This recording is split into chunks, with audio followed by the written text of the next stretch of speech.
Pues hola, buenas tardes. Somos Ina, Ona y Alba y hoy vamos a presentar a Raquel. ¿De dónde eres? Bueno, me lo puedes preguntar en catalán, yo contestar en castellano porque muchas palabras no me salen. He nacido en Honduras, país. Nací en la capital, Tegucigalpa, pero fui criada en un pueblo que se llama Orica, un departamento o comunidad Francisco Morazán. Allí viví hasta los 20 años. Bueno, estudié y toda esa cosa, pero vivir, voy a decir, allí hasta los 20 años. ¿Y cómo era el lugar? Bueno, yo siempre lo he dicho, es donde yo más feliz fui. Era un pueblecito pequeño, que habrían unos 2000 habitantes. Crecí, siempre lo he dicho, con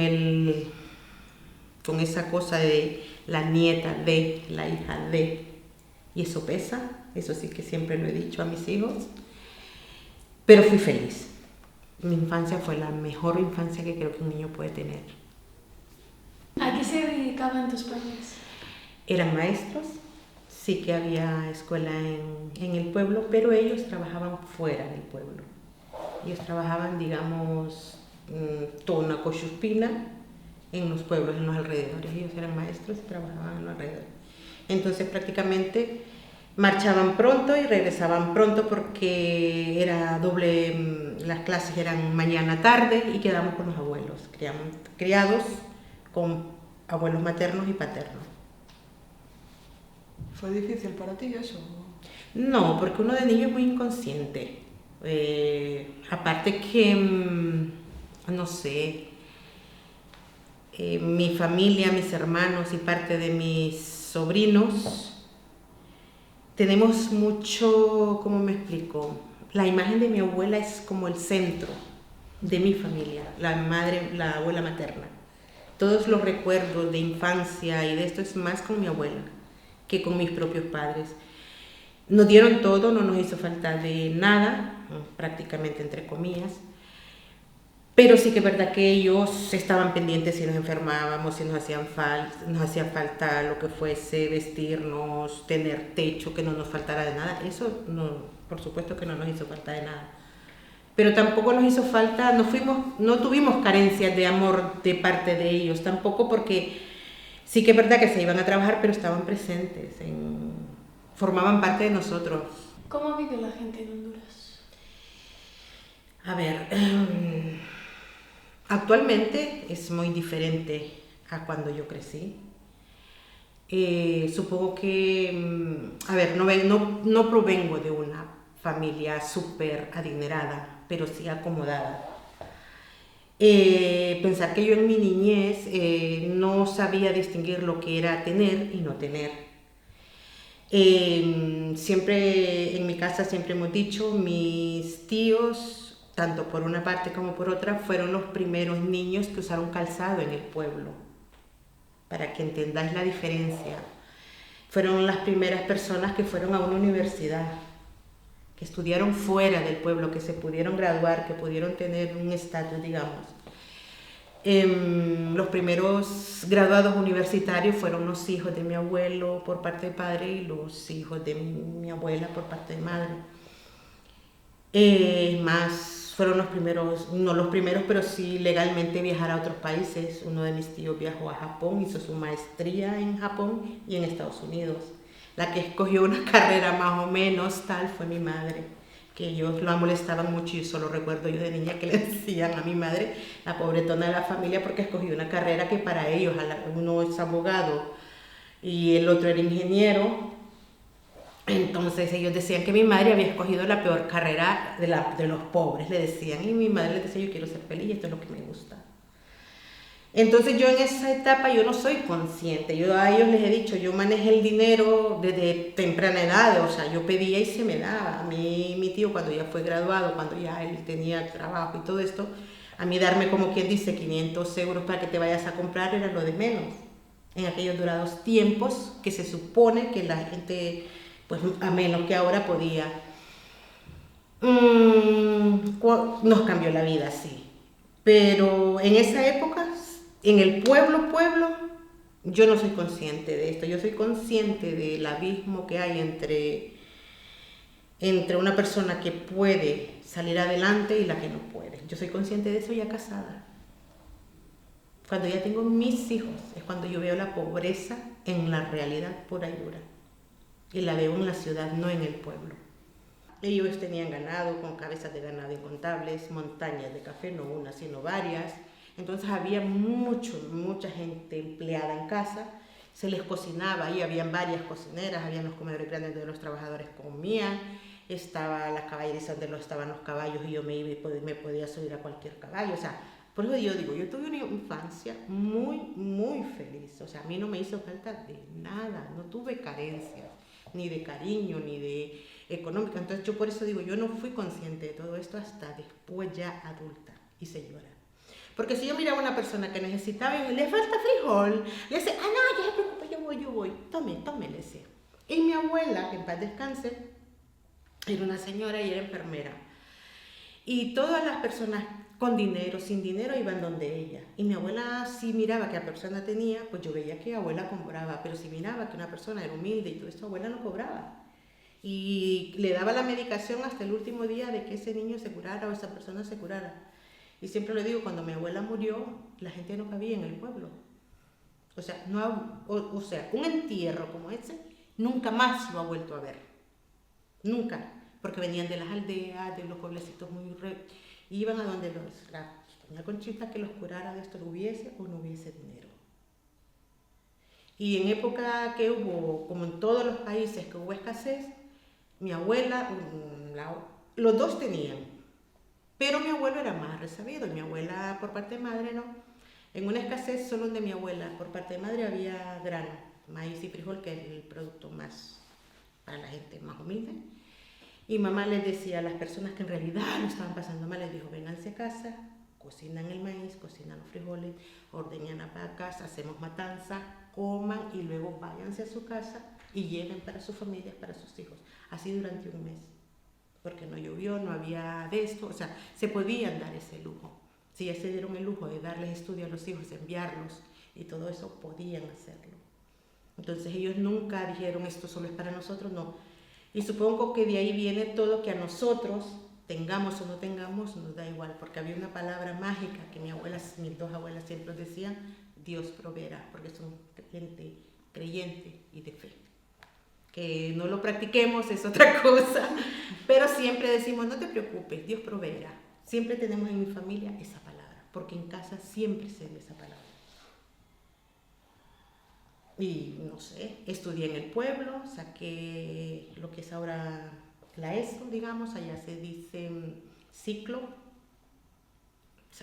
luego me fui a la ciudad.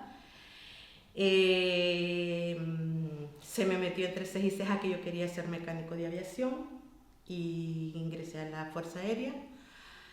Mi familia ha tirado mucho por, no todos, pero sí que hacemos una ramalada, es decir, me gusta la policía, una de mis hijas lo intentó, pero me la traje, la saqué de la academia de cadetes.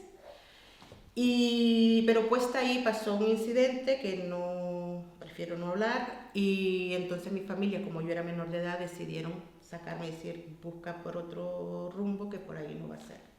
Entonces no logré hacerlo. Para lograrlo tenía que estar sí o sí en la Fuerza Aérea, y pasó un incidente, nada grave contra mi persona, cuidado que también hay que aclararlo, pero sí en contra de otra persona, y entonces no, mi familia, yo lo comenté y me dijeron, de aquí te sacamos, y yo era menor, entonces tenía que obedecer. Luego pues que no terminé los estudios en esa época, porque me enamoré. Sí. Y me quedé embarazada de mi hija mayor con 17 años. Hice el bachillerato, pero me quedé embarazada. Me fui al pueblo otra vez. Regresé al pueblo ya embarazada. Siempre mi hija me dice, mamá, ¿pero por qué? Pero fui yo la que decidió no continuar con el padre de mi hija mayor. No sé, y verme embarazada fue una cosa, no sé, no sé, me impresionó el quedarme, como formar familia, como que no estaba preparada, supongo, y mi familia pues me dijeron vente. Y me fui a casa, otra vez al pueblo. Tampoco vi ninguna diferencia, no me trataron con indiferencia, no me dijeron, no, se me trató igual, como que si no hubiese pasado nada. No me hicieron sentir mal, no de esto. Y en esas vueltas en el pueblo, al año y pico, conocí al padre de mis otros 2 hijos. Tengo 4, incluida ella. Entonces volví a la ciudad. Y allí mi ex marido me dijo, continúa estudiando, no puede ser porque él ya está graduado, él es un ingeniero agrónomo, él ya está titulado y tal, y me dice, tienes el bachillerato, comienza a estudiar. Y me da por la carrera de ingeniería industrial. Parí mi segunda hija, a los no sé cuántos años parí a José Daniel, y me quedaba poco para graduarme. Ya cuando me quedé embarazada del varón ya no quise seguir estudiando. Y en eso se dieron otras circunstancias y me separé del padre de mis hijos. Y entonces vuelvo otra vez, pero ya no al pueblo donde yo me crié, sino mi madre, al ser maestra, la trasladan de un pueblo a otro, que es donde Alba conoce, que se llama Río Dulce el pueblo, y la ciudad es Talanga. ¿Y por qué hiciste venir aquí a España y no a otro sitio? Buena pregunta. Tenía opciones de irme para Estados Unidos o venirme para aquí. Pero en ese momento sí que lo había pensado cuando me separé del padre de mis hijos. Sí que hubo un momento en que se habló con mi madre, pero no era para venirme para España. En principio era para irme para Estados Unidos. Pero en medio de todo ese, no sé cómo llamarle, en esa época de mi vida fue muy turbulenta, fue muy fea. Mi separación fue la peor fase que yo he vivido, creo, en mi vida. Con él conocí el horror de la realidad.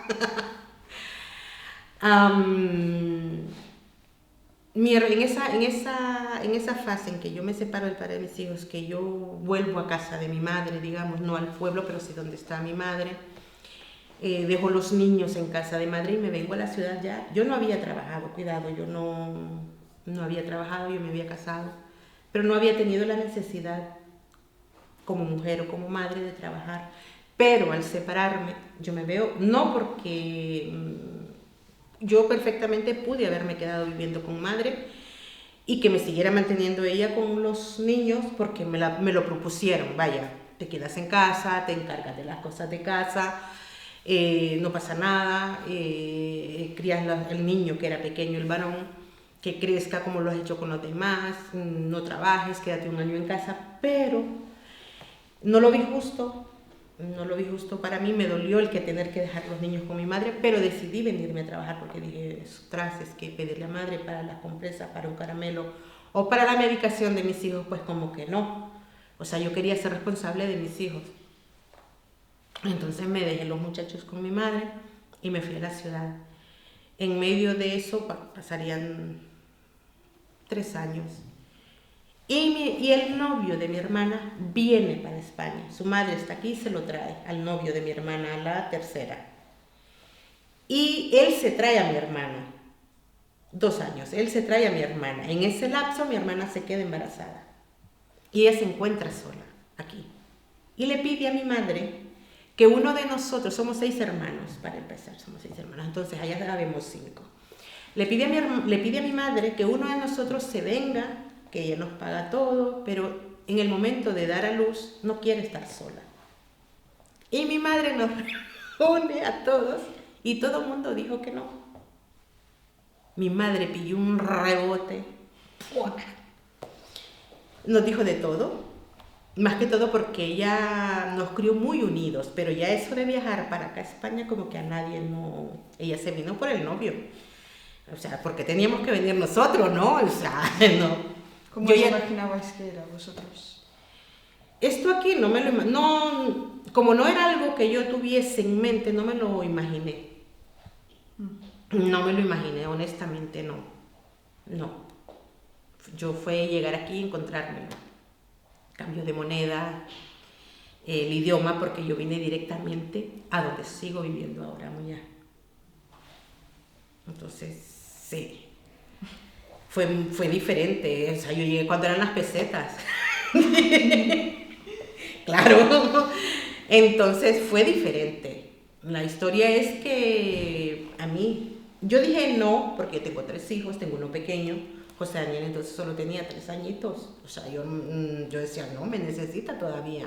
Y estoy trabajando. O sea, mi hermana también trabajaba. Mi hermana era la secretaria del presidente de la Cámara de Comercio de mi país. Y yo trabajaba, como ya estaba estudiando ingeniería industrial, yo trabajaba como encargada de calidad, de inspección del trabajo en una de esta textilera. O sea, yo trabajaba de inspección, en calidad. Y ella estaba en los despachos. Y ella se vino y tal. Entonces, como todos decimos que no, mi madre pide el rebote y yo cuando veo a mi madre enfadada, le digo, bueno mamá, aquí no hay nosotros, aquí la Menda le dice, hagámoslo por sorteo. Sí, por sorteo. La madre que me parió. Y a la Minda le tocó. Me salió a mí el viaje. Yo me vine, o sea, por una necesidad económica, mi familia y yo no nos hemos venido. Sí que hay gente que lo hace porque lo necesita, porque no tiene de otra, porque es la última opción que le queda. No, nosotros trabajamos y trabajábamos bien. Y ganábamos bien. Y mi madre pues no depende, como otras familias que las padres dependen de... No, mi madre tiene su pensión ahora. No fue por una necesidad extrema decir que cogimos, bueno, yo vine por mi hermana. Y sí que es verdad que puesta aquí, yo vine a suplirle el trabajo a mi hermana. Mi hermana, después de estar en una oficina con su ordenador bien bonita, ella con sus uñitas bien lindas, vino a trabajar aquí de ayudante de cocina. La sorpresa de sus antiguos jefes fue que mi hermana no sabía ni hacer un huevo y mucho menos pelar una patata, para que te veas. O sea, en cambio yo sí que lo sé hacer porque yo ya tengo hijos, pero mis hermanas, cuando yo me casé yo no sabía un montón de cosas, pero las tuve que aprender, pero mis hermanas eran las niñas bonitas, yo siempre lo diré, teníamos una persona que nos limpiaba, que nos hacía. Por eso digo, yo crecí con el dedo, eres la nieta de, la hija de. Cuando decidiste quedarte aquí, con tus hijos, ¿qué pasó? Fue difícil. Tomar la decisión fue muy difícil. Se la comunicó a mi madre me dice que bien, que no pasa nada, que cuando quiera me los puedo traer. Bueno, es una historia muy larga, muy frustrante tanto para un lado como para otro. Entonces, como en esa época la tecnología no estaba tanto como está ahora, pues hablar con mis hijos, también allá, para hablar con madre, también madre tenía que ir a la ciudad, porque en el pueblo no había teléfono, tenía que ir, avisarle yo, quedar con ella, cuando la llama y decirle, mamá, la llamo tal día para que ella se fuera a la ciudad, y ella también comprar la tarjeta o quedar en esa parte de ahí de Hondutel, se llaman, como dicen, Movistar o lo que sea. Entonces ellos tenían unas cabinas, como los locutorios aquí, había unas cabinas y se podía llamar. Era una odisea, entonces con los muchachos yo poco hablaba. Me busco otro trabajo que continúo en la misma casa desde el 2001. Es a una residencia de cuidar abuelos. Porque antiguamente, no sé, era lo más fácil, era un trabajo que de verdad, y no es por ofender, nadie la quería. Era lo que más práctico, más fácil lo encontraba uno. Y me saqué el curso, no me acuerdo ahora bien, 6 o 9 meses sacándote el curso para ejercer un auxiliar de geriatría. Y pues me dediqué a eso, entré ahí y fui la primera inmigrante que entró a esa residencia. Me hablaba en catalán y yo ni puñetera idea. Empiezo a trabajar porque ya es con la convicción, los muchachos están allí, tarde o temprano me los voy a traer. Entonces permanezco ahí y trabajo día, noche, las horas, metí horas como un reloj. Trabajé como una condenada, como que no había un mañana. Pero hago papeles. Antiguamente para hacer papeles era tan diferente a lo que es ahora. Piensen que dormí en la calle para hacer papeles, no sé si esto te lo he dicho. No. Con una compañera en la residencia, la empresa nos hizo el contrato para obtener los papeles y estar legal, porque empezamos a trabajar ilegal. Y para estar legal pues necesitábamos los papeles y nos hicieron el contrato. Y antiguamente nosotros los podíamos llevar al gobierno civil en Barcelona. Eran unas colas descomunales, era por números. Nosotros, para poder ser de las primeras con mi amiga, nos tuvimos que ir una noche antes, dormir en la calle y hacer las colas. Y aún así nos atendieron al día siguiente hasta las 5 de la tarde y fuimos las últimas. Y yo entré de colada. Si no, ese día hubiese sido perdido. Y a los 15 días o más o menos ya teníamos la resolución y papeles, o sea, hice papeles rápido. O sea, yo en 4 meses creo que yo ya tenía papeles. Una vez que yo tengo papeles, mi obsesión y mi idea era traerme los hijos. Lo que sucede es que no era 1 ni 2, eran 3. Uy, mi hermano. Ni era 1 ni 2, eran 3. Y para el gobierno significa que yo no puedo mantener sola a esos muchachos. Y luché y luché y luché y siempre se me denegó. Hasta ya grandes me los he podido traer.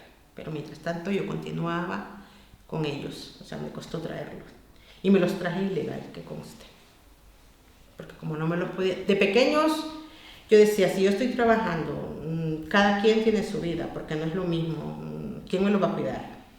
O sea, yo esperé a que fueran adultos, a que se pudieran defender, que pudieran ellos solos cuidarse, porque la verdad, me la pasaba trabajando muchísimo. Es que no era 1, eran 3. Y luego ya no eran 3, eran 4 con la nieta, porque la hija mayor se me quedó embarazada ya.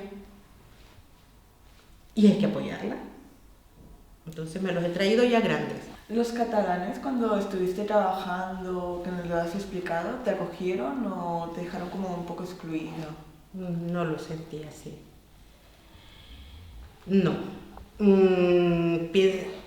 Pensar que cuando yo entré a la residencia, o sea, en la calle normalmente cuando ven que tú eres extranjera, ya te hablan en castellano, ya dan por hecho de que tú no lo entiendes. Entonces, pero sí que es verdad que el choque fue cuando yo entro a la residencia a trabajar. Yo escribirlo no lo escribo, hablarlo sí me da una mica de esto porque hay palabras que no me salen, pero yo lo aprendí machacado por los abuelos en la residencia. Lo aprendí allí, pero tampoco me hicieron sentir mal del hecho que yo parto de la base y lo sigo manteniendo y lo sostengo, que una persona cuando viaja a un país de otra habla, de otro idioma, tú te tienes que adaptar a ese país, no el país adaptarte a ti. Porque si tú vas a Inglaterra, por fuerza tienes que aprender inglés. Si vas a Estados Unidos, tienes que hablar inglés. Y es algo que yo le vengo inculcando a mi familia de siempre. Les digo, yo lo he aprendido. Y vosotros, mis hijos, cuando llegaron, a aprender el catalán. Que no lo hablen, es decisión de ellos, pero se los he metido. Porque si hay algo que yo valoro y es por algo que yo voy a luchar, y si me tengo que conmigo se ríen hasta las compañeras de trabajo, porque les digo, si me tengo que hacer independentista, me voy a hacer independentista, porque el catalán no se tiene que perder, porque en mi país se perdió nuestro idioma, se perdió, sí que se habla y se está luchando mucho por volver a esto, y es algo auténtico, es autóctono de una tierra y eso no se tiene por qué perder, entonces lo sostengo. Entonces, yo siempre lo diré, con mucho de esto sí que no lo hablo muy seguido, lo hablaba, pero con el tiempo las personas, y siempre lo he dicho, si pueden hablarme en catalán, háganlo, yo no hay ningún problema, yo lo prefiero, que luego a mí solitas me salen las palabras, una vez que ya otra vez vuelvo a esto, sí que me salen. Moltes gràcies per tot. Chao.